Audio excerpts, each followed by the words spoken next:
comment. But Bernie, you still with us?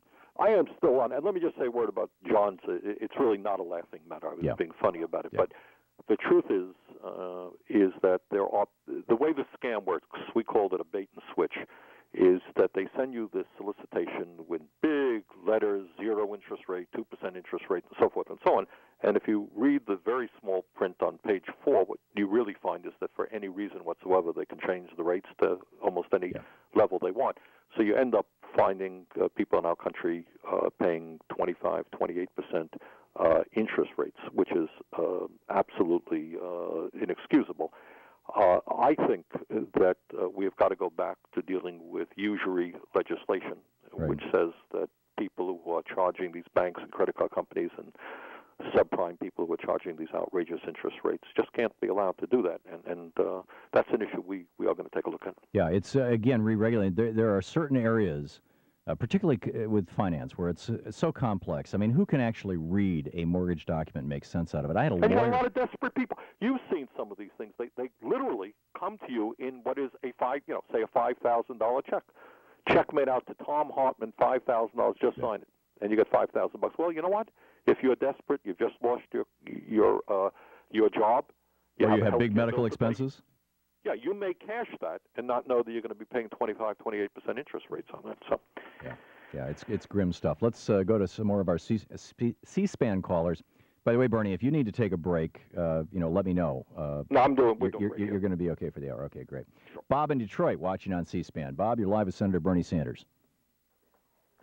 Bob? Oh, hi, Tom. Hi, Senator Sanders. Hey, Bob. I just got done reading what I thought to be a fascinating book, Confessions of an Economic Hitman. John Perkins, my old friend John Perkins. By John Perkins. And not only, after reading it, not only, do we not pay our own people here a living wage, we've turned people in underdeveloped countries or underdeveloped nations into basically slaves of the United States. Have we or have we not? And how can, after reading that book as well, do you think that maybe should be mandatory reading in all civics classes in high school or political science classes at the university level? Thank you.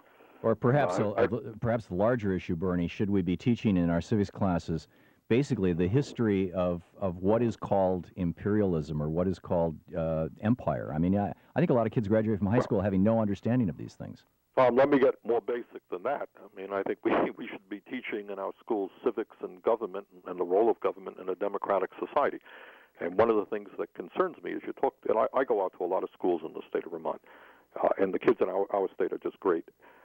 And we have many, many very fine teachers. But I think you find that a lot of kids are not getting educated to what you and I and many older people would think is just basic information about the role of government, how you vote, and how you participate in the political process. And I think we need to rethink our educational system's approach toward government issues in general.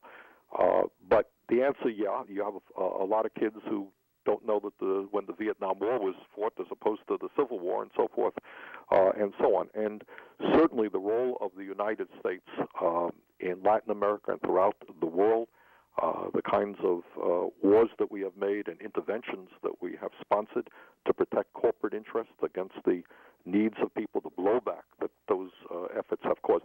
I mean, in Iran, for example, we supported the Shah. 2 minutes. To overthrow a fellow named Mossadegh, who was a nationalist, and look where we are today. Sometimes you take actions, and years later, Guatemala, God, we overthrew some guy there in 1954, and then decades of horrible bloodshed, and overthrew Salvador Allende in Chile because he was a democratic socialist elected, and yet that was not satisfactory to Richard Nixon, and on it goes. Yeah, there's a lot to be taught, I think, to the American people. I think the big purge, frankly, happened in the 1980s. I remember it well. We had kids in school at that time.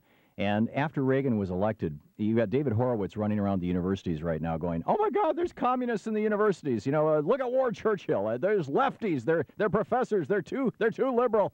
And the same thing was happening in the 1980s in high schools. and they were saying, oh, these teachers, they're unionized, they're liberals, and look at this, they're talking about the Wobblies, and they're talking about the history of labor. And there was a huge purge in the 1980s of our textbooks, along with Reagan deregulating, or essentially stopped enforcing the Sherman Antitrust Acts. And so rather than having hundreds of textbook publishers all across the United States, we've ended up with a small handful of them, almost all out of Texas. Everything has to be vetted by the Texas Board of exactly Education. Right. And we no longer teach the history of labor in the United States, much less anything else.